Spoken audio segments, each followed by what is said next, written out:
दोस्तों नमस्कार, मैं हूं शैलेंद्र सिंह और आप देख रहे हैं हमारा यूट्यूब चैनल शब्द शब्द शैलेंद्र सिंह। आज हमारे साथ बेहद ख़ास मेहमान हैं क्योंकि वो उत्तर प्रदेश की महिलाओं के लिए, जो ख़ास तौर पे विवाहित महिलाएं हैं, जो मैरिड वुमेंस हैं, उनके लिए उन्होंने एक प्लेटफॉर्म खड़ा किया। उसका नाम है Mrs Uttar Pradesh queen of virtue. उसके कई सेशन हो चुके हैं और आज हम आपको मिलवाएंगे 2022 की जो विनर्स हैं, साथ में जो आयोजक हैं, क्या इसके पीछे कॉन्सेप्ट है, किस तरीके से ये प्रतियोगिता आगे काम कर रही है और आगे क्या प्लानिंग्स हैं, इन सब पे आज हम चर्चा करेंगे प्रीति यादव जी के साथ। प्रीति यादव जी, आपका बहुत बहुत स्वागत है। धन्यवाद शरण जी, मुझे बहुत खुशी हुई कि आपने मुझे अपने प्रोग्राम के लिए आमंत्रित किया। Thank you. सबसे पहले हम बात करते हैं कि जो Mrs Uttar Pradesh queen of virtue है जी, कब शुरू किया और क्या इसके पीछे का प्लानिंग है? शरण जी, मैं इसकी प्लानिंग बताने से पहले इसका थोड़ा सा बैकग्राउंड बताना चाहूँगी कि वैसे मैं एक आर्टिस्ट हूँ, लेकिन 2018 में मुझे खुद एक पैजेंट करने का अनुभव मिला। 2018 फिर 2020 में भी, लेकिन वो दोनों ही अनुभव ऐसे थे जो मुझे सेटिस्फाई नहीं कर पाए कि जिन पैजेंट प्लेटफॉर्म का सपना एक लेडी देखती है, जिसको हमने बचपन से देखा हुआ है कि एक ब्यूटी क्वीन को ऐसा स्टेज मिलता है, ऐसी चीज़ें मिलती हैं, वो शायद कहीं मुझे देने में, प्रोवाइड करने में सक्षम नहीं लगे मुझे। शायद मेरे शब्द थोड़े से कठोर हों, लेकिन मुझे समहाउ नहीं फील हुआ कि नहीं ये प्लेटफॉर्म है। तब मैंने उस टाइम पे अपनी रिसर्च स्टार्ट करी। उस समय कोरोना की फर्स्ट वेव भी चल रही थी, हमारे पास अच्छा टाइम भी था, तो मैंने अपनी पूरी स्टडी करी, बहुत अच्छे से समझा कि एक्चुअली में पेजेंट्स होते क्या हैं, क्यों, कैसे होते हैं, कौन कराता है और इसका उद्देश्य क्या होता है। तो मेरी जो भी स्टडी चीज़ें रही, तो उसमें मुझे इस बात का, शायद आप इसको कुछ भी कह सकते हैं, लेकिन मुझे इस बात का बड़ा विश्वास है कि मैं इसको बहुत अच्छी तरीके से कर सकती हूँ, क्योंकि अभी तक जो भी लोग हैं जो इनको करवा रहे हैं, उनमें से कई लोग ऐसे हैं, कुछ बड़े नामों को छोड़कर, जो सिर्फ इवेंट के नाम पे पैसे लेने की बात करते हैं, लेकिन डिलीवरी नहीं है उनकी। तो मुझे लगा कि मैं इनसे बहुत अच्छा प्लेटफॉर्म खड़ा कर सकती हूँ। इसलिए 2021 में 21 अप्रैल 2021 को मैंने इस प्रोजेक्ट को शुरू किया और फिर दिसंबर 2021 में मैंने इसको पहला सीज़न किया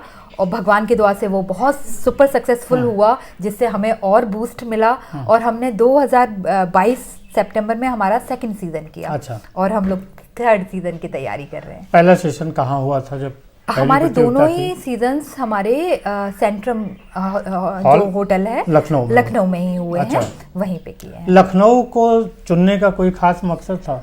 लखनऊ के अलावा शायद चुनना ही क्या होगा कि आप उत्तर प्रदेश की बात करते हैं। मैं अपने आप को कहीं भी, मेरे हस्बैंड आर्मी से हैं, हम लोग दुनिया जहान जाने कहाँ कहाँ डोलते हैं, घूमते हैं, लेकिन आपके रूट्स जहाँ के होते हैं, आप उनको कभी नहीं छोड़ सकते। तो मैं अपने आप को एक टिपिकल यूपी गर्ल को कहलाना बहुत पसंद करती हूँ। तो मुझे ऐसा लगता है कि मेरी जो यूपी की महिलाएं हैं, वो एक क्वालिटी प्लेटफॉर्म और एक इज्जत और रिस्पेक्टिव प्लेटफॉर्म मिलना बहुत डिज़र्व करती हैं।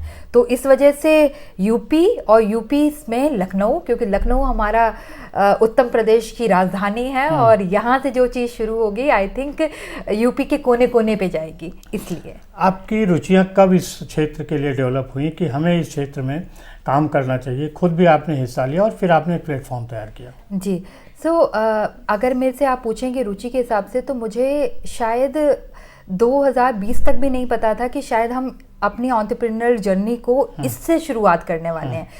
मुझे ऐसा लगता है कि मुझे लोगों ने भेजा इसमें। मैं एक आर्टिस्ट हूँ और मुझे चीज़ों को संवारने का शौक था और चीज़ें संवारते संवारते शायद मैं अपनी महिलाओं की ज़िंदगी संवारने लगूंगी।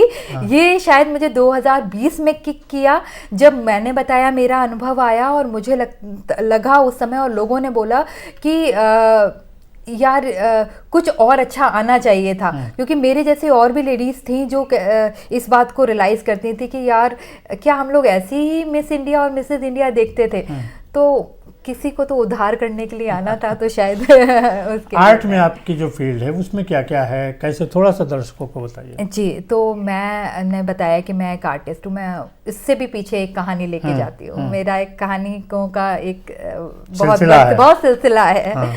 मैं एक गवर्नमेंट टीचर थी, आपके यूपी के ही जो प्राइमरी स्कूल हैं। 2007 में मैंने विशिष्ट बीटीसी के जरिए मैंने ज्वाइन किया, विशिष्ट बीटीसी के थ्रू आया। मेरी रुचि थी टीचिंग में, लेकिन शायद मेरे पेरेंट्स की ज़्यादा रुचि थी, मेरी इतनी शायद नहीं थी, और एक गवर्नमेंट जॉब का क्रेज़ होने की वजह से मुझे दिया गया। लेकिन समहाउ एक लिमिट के बाद मुझे लगा कि नहीं, हम उस जॉब के साथ जस्टिस नहीं कर पा रहे हैं, और ऐसा जस्टिफिकेशन जिस चीज़ के साथ हम नहीं कर सकते उसमें समय या फिर ऐसा कोई पैसा लेना भी शायद मुझे होगा नहीं। तो इस वजह से उस किस्से मैंने बैक ऑफ किया। लेकिन मेरा सबसे बड़ा बैकअप हुआ जब मेरा बेटा 2014 में पैदा हुआ, और वो एक born blind child with autism है, और उसको मेरी 24 आवर्स की ज़रूरत लगी। जब उसको मेरी ज़रूरत लगी तो मुझे लगा कि मैं घर से बाहर जाके काम नहीं कर सकती, लेकिन काम करने का कीड़ा मुझे हमेशा से था, तो मुझे लगा कि मैं घर से बैठ के ही कुछ कर सकती हूँ। तो एक जो आर्ट एंड क्राफ्ट का जुनून था वो मैंने प्रोफेशन में चेंज किया। उस समय एफबी बहुत बोलबाला था, और वहाँ से मैंने अपने आर्ट एंड क्राफ्ट की स्टार्ट करा, और मैं एक decoupage and mix media artist हूँ। They both are German arts, जो कि बहुत ही पेपर्स के साथ खेलने वाली चीज़ होती है, और मैंने उसको किया। और उसको करते करते ही मुझे और लोगों ने ये बात किया कि आप बहुत अच्छा बना रहे हो, क्या आप मेरे लिए बना सकते हो? मैंने कहा बिल्कुल बना सकते हैं, लेकिन कुछ समय तक तो आप फ्री में बना देते हो, फिर वो प्रोफेशन में चेंज करना पड़ता है। तो फिर वो धीमे धीमे वो मेरी क्राफ्टिंग मेरे प्रोफेशन में चेंज हो गई, और फिर मैंने पेजेंट में किया। तो ये पेंटिंग से मिलता जुलता है? ये पेंटिंग एक अलग फॉर्म, जो आर्ट है उसके कई सारे फॉर्म्स होते हैं, जैसे कि आप एक्रेलिक करते हैं, मॉडर्न करते हैं, अब्स्ट्रैक्ट करते हैं। इस तरीके से ही डेकोपाज एंड मिक्स मीडिया भी एक आर्ट फॉर्म्स हैं, जो कि बहुत सारे मिक्स मीडिया बहुत सारे मीडियम्स के थ्रू बनाई जाती है। एंड डेकोपाज जो हमारे वैरायटी ऑफ पेपर्स हैं उनके साथ हम कलर मर्जिंग करके, स्टेंसिलिंग करके उसको किसी भी चीज़ का प्रोजेक्ट का हिस्सा बनाते हैं। अच्छा, और वो तो ये क्या ऑनलाइन आप सेल करती हैं या एग्जीबिशन वगैरह लगा के? ये दोनों तरीके से ही होता है, चीज़ें दोनों तरीके से ही होती अच्छा, तो अब आर्ट को कहाँ देखती हैं, और फिर जब आपकी जो मिसेस प्रतियोगिता है इसको कहाँ देख रही हैं? मुझे लगता है कि मैंने अपनी ज़िंदगी को बहुत अच्छे तरीके से डिवाइड कर रखा है। मेरी फैमिली हो, मेरा प्रोफेशन हो, या मेरा काम हो। तो अगर आप मेरे काम में मेरे आर्टिस्ट और एंटरप्रेन्योर जर्नी के मेरे पेजेंट के जर्नी को करेंगे, तो मैंने बहुत अच्छी तरीके से डिवाइड किया हुआ है। आर्ट मेरा सोल है, क्योंकि मुझे लगता है कि आप दुनिया में कहीं पे भी जाएं, आपका कुछ एक ऐसा पैशन, एक हॉबी होनी बहुत ज़रूरी है जो आपके दिल को सुकून दे। तो वो आर्ट मेरा सुकून है जो मुझे देती है, और जो पैजेंट है वो मेरा पैशन है। अच्छा। मुझे खुशी होती है एज ए महिला, मुझे सुंदर दिखना और सुंदर दिखवाना दोनों ही बहुत पसंद है। तो मुझे बहुत खुशी होती है जब मैं महिलाओं से इस बात को सुनती हूँ कि मैंने शादी के बाद ऐसा सोचा ही नहीं था कि हम ऐसा भी कुछ कर सकते हैं, और सडनली उनको हमारे थ्रू अगर ऐसा कोई प्लेटफॉर्म मिलता है जिससे वो एक बार फिर से बनने, संवरने और सजने का और अपना नाम फिर से बनाने का सपना सजोती हैं, तो मुझे इस बात पे बहुत प्राउड फील होता है। 2023 को लेके क्या प्लान है? बहुत बड़े प्लान है बहुत ही ज़्यादा बड़े प्लान है, क्योंकि मुझे ऐसा लगता है कि हर दिन ग्रोथ करना बहुत ज़रूरी है, हर ईयर नहीं, हर दिन। तो मुझे ऐसा लगता है कि मैंने जो 2021 में किया उससे बहुत ज़्यादा हमने 2022 में किया, और 2023 इससे भी बहुत ज़्यादा बड़ा होने वाला है। रीज़न और चीज़ें जो उसके बिहाइंड हम इसको बोल रहे हैं, क्योंकि हमारे कोलैबोरेशंस बढ़ रहे हैं, हमारी चीज़ें बढ़ रही हैं। हमने जब शुरुआत करी थी तब 4 लोगों के साथ करी थी, आज हमारे पास 400 लोग हैं, और हम करेंगे आगे भी मेहनत तो शायद 4000 और 4 लाख लोग भी होंगे। तो मुझे बहुत उम्मीद है कि 2023 हम ब्लास्ट करेंगे। कोई ऐसा प्लान है कि नेशनल लेवल पे, जैसे अभी उत्तर प्रदेश लेवल पे है, इसको पैन इंडिया ले जाने का? आपने ये बहुत ही सटीक क्वेश्चन किया है शैलेंद्र जी। ऑफ कोर्स है, इसी वजह से ही हमने ऑलरेडी जनवरी में मिसेस इंडिया को नाम से हमारी कंपनी जो है कुनिफाइड आईएनसी, कुनिफाइड ओपीसी प्राइवेट लिमिटेड, इसने जनवरी में ही मिसेस इंडिया को रिलीज़ किया है। और मिसेस इंडिया को रिलीज़ करने का रीज़न ही ये था कि जो हमारी प्रदेश की महिलाएं हैं उनको नेशनल प्लेटफॉर्म मिले। और नेशनल प्लेटफॉर्म भी हमने तब बनवाया है जब हमारे इंटरनेशनल टाइप्स हैं। अच्छा। यानी हमारे जो स्टेट विनर्स हैं वो नेशनल जाएंगी और नेशनल के बाद इंटरनेशनल जाएंगी, सो दैट कि उनका कोई भी कहीं ब्रेक ना हो और वो जो जहां तक डिजर्व करता है वो उतना आगे तक जाएगा। Local to vocal. Local to तो दोस्तों, ये थी प्रीति जी से बात, और अब हम आपको इसी प्रतियोगिता के विनर्स दूसरे लोग जो हैं उनसे मिलवाते हैं। शुक्रिया, धन्यवाद।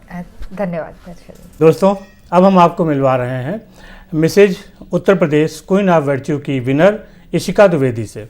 नमस्ते। इशिका जी, आपने 2022 का ताज जीता, क्या बदलाव आया आपके जीवन में इसको जीतने के बाद? सबसे बड़ा जो बदलाव हमारे जीवन में आता है वो आता है कॉन्फिडेंस की बूस्टिंग। क्योंकि होता क्या है ना कि जैसे हमारी जो रोज़ की लाइफ होती है, हमें नहीं पता होता कि हमें किस चीज़ की ज़रूरत है। हम ऐसे ही जी रहे होते हैं, सब चल रहा होता है, लेकिन जब हम ताज जीत जाते हैं तो हमें उस ताज की वैल्यू को भी मेंटेन करके रखना है। हम अपने आप ही इस तरीके से हो जाते हैं, हमारे बॉडी लैंग्वेज चेंज हो जाता है, हमारे बोलने का तरीका, हमारे उठने बैठने का तरीका, हमारी ज़िंदगी को देखने का तरीका। लोगों को जैसे होता नहीं कि हम बहुत जजमेंटल होते हैं मोस्टली, पर जब हम ताज जीत जाते तब हम नहीं होते, क्योंकि हमें पता है कि हम क्वीन है और हमें सबको समझना है उस तरीके से। तो मेरे साथ सबसे बड़ा जो हमारे अंदर बदलाव आता है, एक तो हम बहुत सेंटिमेंटल हो जाते हैं, सेंटिमेंटल पॉजिटिव वे में। कॉन्फिडेंस हमारा बहुत हाई हो जाता है। आप एक सेलिब्रिटी हो जाती है तो सबके देखने का नजरिया बदल जाता है। दूसरों को हमें देखने नजरिया तो बहुत ही ज़्यादा बदल जाता है। क्या फील किया उसमें? दोस्त, रिलेशन में जो लोग हैं वो कैसे आपको और रिस्पेक्ट देने लगते हैं? रिलेटिव्स जो होते हैं वो हमें एक तरीके से वो प्राउड हो जाते हैं। वो अपने जैसे वो दूसरों को बताते हैं कि जैसे कि ये मेरी दीदी है, ये मेरी भाभी है, वो हमें और अच्छा लगता है कि सिर्फ हम प्राउड नहीं है अपनी अचीवमेंट को लेके, हमारे रिलेटिव्स हमसे भी ज़्यादा प्राउड है। सेल्फी दौर भी चल जाता है बहुत ज़्यादा। अच्छा, उसके बाद फिर आप कहीं गेस्ट के रूप में और ऐसे भी बुलाए जाने लगते हैं? हाँ जी, प्रीति मैम ने हमें कई अपॉर्चुनिटीज़ दी, स्पॉन्सर्स वगैरह, फ़ोटोशूट्स और उस तरीके से। तो हम उस पर भी हमें बड़ा अच्छा लगता है। वहाँ पे हम जाते हैं तो लोग होते हैं ना कि ये मिस उत्तर प्रदेश है, और इस तरीके से इंट्रोडक्शन होता है जब हमारा, तो बहुत अच्छा लगता है हमें उस चीज़ को भी देख के। जो महिलाएं आगे हिस्सा लेंगी उनके लिए कुछ संदेश कहना चाहती हैं, किस तरीके से तैयारियां करें और कैसे इसको देखें? सबसे बड़ी चीज़ तो मैं कहना चाहूँगी कि आप पार्टिसिपेट करिए, क्योंकि महिलाएं क्या होती हैं कि वो पहले से ही खुद को रिजेक्ट कर देती हैं कि नहीं हम नहीं कर पाएंगे, हम ऐसे जैसे हम इतने कॉन्फिडेंट नहीं है, आप तो फैशन में हमेशा रहती हैं, हम नहीं कर पाए। ऐसा कुछ नहीं है। आपको भी नहीं पता कि आप किस चीज़ में कितने अच्छे हैं, वो आप जब उस फील्ड में जाएंगे तो ही आपको पता चलेगा। हमारे साथ जितनी भी लेडीज़ थी सब अपने घर पे अपने बच्चों को, अपने हस्बैंड को छोड़ के आई थी, और वहाँ आके उनके अंदर बहुत सारे चेंजेस आए। उन्हें भी नहीं पता था कि वो इस चीज़ में बहुत अच्छे हैं, वो करते करते पता चलता है। तो सबसे बड़ी चीज़ है, पहले तो आप पार्टिसिपेट करिए, और जजेस का काम है आपको जज करना, आप खुद को मत जज करिए और रिजेक्ट तो बिल्कुल ही मत करिए। शादी के कितने साल बाद आपने ये जीता? मेरी शादी को 4 साल हो गए हैं, तो करीब 3.5 साल बाद। अच्छा, और सबसे ज़्यादा सहयोग किसका रहा? मेरे हस्बैंड का। तो वो हर चीज़ में मुझे सपोर्ट करते हैं। उनका ये है कि बस तुम्हें जो अच्छा लग रहा है तुम करो, तुम ये मत सोचो कि मेरी शादी हो गई है, बच्चा हो गया है तो मेरी ज़िंदगी ख़त्म होगी, ऐसा कुछ भी नहीं है। मैं हर चीज़ में तुम्हारे साथ हूँ, बस तुम एक सही लाइन पकड़ लो। अगर तुम्हें लगता है ये करना अच्छा लग रहा है तुम्हें, तुम खुश हो तो करो, मैं पूरा सपोर्ट करूँगा तुम्हें इस चीज़ में। बहुत शुक्रिया, आपके अनुभव से दूसरों को लाभ मिलेगा। और दोस्तों, अब हम आपको दूसरे विनर से मिलवाते हैं। शुक्रिया, धन्यवाद। दोस्तों, अब आप मिलिए Mrs Uttar Pradesh queen of virtue 2022 की first runner up Nikita Rana. हाँ जी। निकिता जी, आपका एक्सपीरियंस कैसा रहा और जब आप आई थी इस प्रतियोगिता में हिस्सा लेने के लिए तो आपने क्या सोचा था? ओके सर, मेरा एक्सपीरियंस बहुत अच्छा था। जब मैंने इस प्रतियोगिता में भाग लेने का सोचा तो बहुत सारी अड़चनें थी कि बच्चा किसके पास रहेगा और कैसे करेंगे। बट जब आपको जब आपकी फैमिली आपको सहयोग करती है और सब तरह से आपके साथ लग जाती है तो मुझे लगता है कि एक औरत कुछ भी पा सकती है। तो मेरी फैमिली का बहुत सपोर्ट था, चाहे वो मेरे इन लॉज हों, चाहे वो मेरी फैमिली हो और मेरा हस्बैंड, सबका सहयोग था। तो इसी वजह से मैं ये प्रतियोगिता में आ पाई। और अगर मेरा अनुभव की अगर बात करेंगे तो बहुत अच्छा था, बिकॉज़ आप इतने सारे लोगों से मिलते हैं, सब भांति भांति के लोग होते हैं और उनके एक्सपीरियंसेस अलग होते हैं, आप उनसे सीखते हैं और आपको लगता है कि जब आप उनसे मिल रहे हैं तो आप उनकी अच्छी चीज़ों को अपने अंदर इनकलकेट करने की कोशिश करते हैं। मैंने बहुत ही ज़्यादा अच्छी चीज़ें सीखी हैं जो मुझे लगता है कि आगे लाइफ में मेरी काम आएंगी। हाँ जी। कई बार ये देखा गया है कि शादी के कुछ समय बाद लड़कियों को लगने लगता है कि अब हमारी ज़िंदगी में कुछ ऐसा नहीं रहा जो ग्लैमर से जुड़ा हुआ। जी।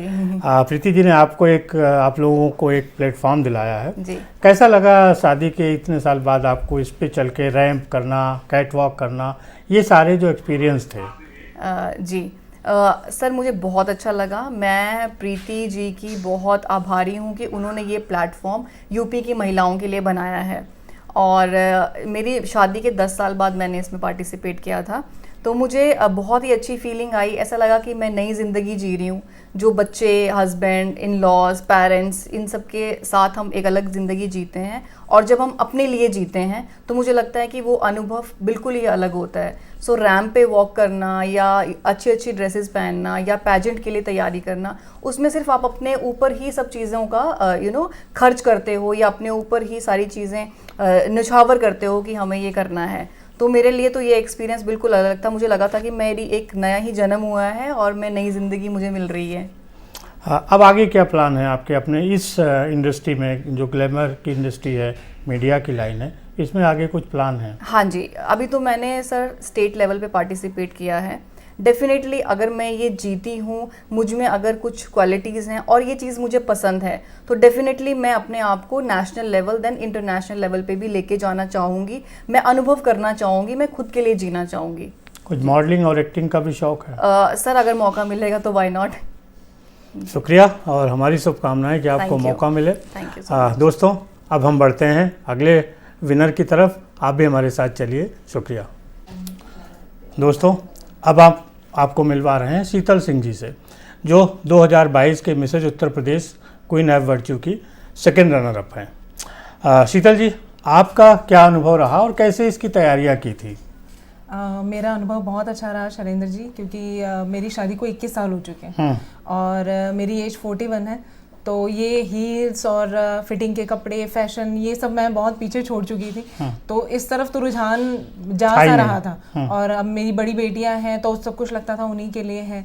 लेकिन जब ये ऑफर आया तो थोड़ा सा मैं डगमगाई। लेकिन जो ऑर्गेनाइजर्स हैं, मिसेस यादव, मिसेस ममता यादव, सुरभि, इन लोगों ने इतना मोटिवेट किया और मुझे इतने अच्छे से एक्सप्लेन किया और उन्होंने मुझे प्रेरित किया और आज मैं यहाँ हूँ। तो जब आपने फैसला लिया, अपने फैमिली को या लोगों को बताया होगा, तो उन्होंने कहा नहीं कि कहाँ इस उम्र में अब ये करने जा रही हो? जी नहीं, बल्कि ये यहाँ का जो एडवर्टाइजमेंट था ये मेरे हस्बैंड ने ही देखा। अच्छा। और उन्होंने मुझे मोटिवेट किया कि नहीं, तुम जा सकती हो, तुम्हें करना चाहिए। और बल्कि मैंने मना किया, लेकिन मेरे हस्बैंड ने मुझे मोटिवेट किया कि नहीं, तुम्हें जाना चाहिए, तुम्हें करना चाहिए, ट्राई करो, नई चीज़ है। तो मेरे हस्बैंड आर्मी ऑफिसर है और हमेशा कुछ नया करने का हमारे अंदर हमेशा से जोश रहता है, तो मैंने ट्राई किया। आगे क्या प्लान है आपके कि किस तरीके से हम इस ग्लैमर इंडस्ट्री में आगे बढ़ेंगे? देखिए, इस ग्लैमर इंडस्ट्री में तो मिसेस यादव हमें आगे बढ़ा ही रही हैं और अपनी तरफ से भी हम कोशिश कर रहे हैं। स्पेशली जो मैं चाहती हूँ, देखिए, हम महिलाओं के लिए कुछ करें। स्पेशली मिसेस उत्तर प्रदेश की महिलाओं के लिए कुछ करना बहुत ज़रूरी है, क्योंकि यहाँ पे औरतें थोड़ा सा घर में रहने वाली हैं या मेरी तरह की सोच वाली हैं कि क्या किया जाए। लेकिन ये जो प्लेटफॉर्म मिसेस यादव ने हमें दिया है, तो मैं महिलाओं को प्रेरित करना चाहती हूँ कि प्लीज़ पेजेंट की तरफ आएँ और ये भी एक कैरियर अपॉर्चुनिटी है और इसको ज़रूर अपनाएं। तमाम महिलाएं कहती हैं कि उनकी फैमिली के जो लोग हैं वो एग्री नहीं होते हैं।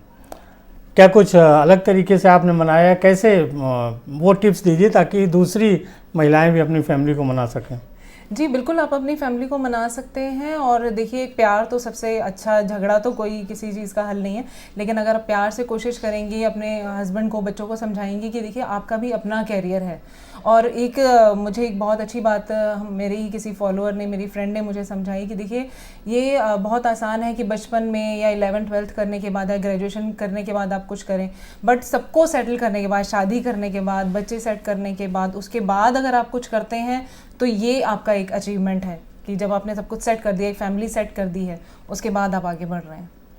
तो देखिए, अगर आप में हौसला है, परिवार साथ है और आपको एक अच्छा प्लेटफॉर्म मिल रहा है, तो कोई भी महिला किसी भी उम्र में किसी भी मुकाम को हासिल कर सकती है।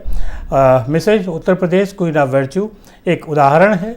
आपने अभी देखा कि इसकी विनर लोगों से आपने बातचीत की और किस तरीके से उन्होंने अपनी नॉर्मल लाइफ से आगे बढ़ते हुए इन खिताबों को जीता है। तो ऐसे ही आप सभी महिलाओं से हमारा आग्रह है कि वो आगे बढ़ें, अपनी प्रतिभा को पहचानें और उसको एक प्लेटफॉर्म के जरिए समाज के सामने लाएं, सकारात्मक करें, पॉजिटिव रहें। शुक्रिया, धन्यवाद।